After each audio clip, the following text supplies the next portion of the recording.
Kegiatan rutin dulur antara bulan September sampai November golek iwak alias memet di aliran Bengawan Solo karena pembedahan pintu air atau dibuka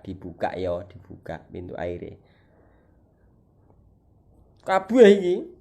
Kabupaten Wonogiri maksudnya ya sebagian lah Sukarjo Karanganyar sik do krungu dibuka ya tetep moro rek golek apa golek iwak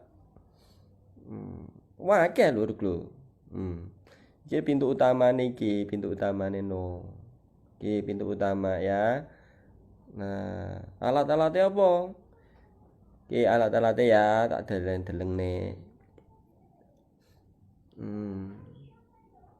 ana sik nggawa tangan tok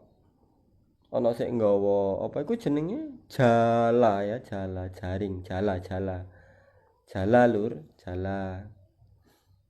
nah iku disat bakal iku nggak ada airnya sama sekali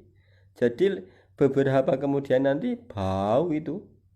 ikannya pada mati nggak ada airnya gitu loh jadi masyarakat sekitar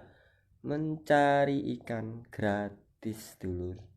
karena kalau nggak diambil nggak dimasak ya sia-sia mubadir mambu mati masalahnya iki kok sat lur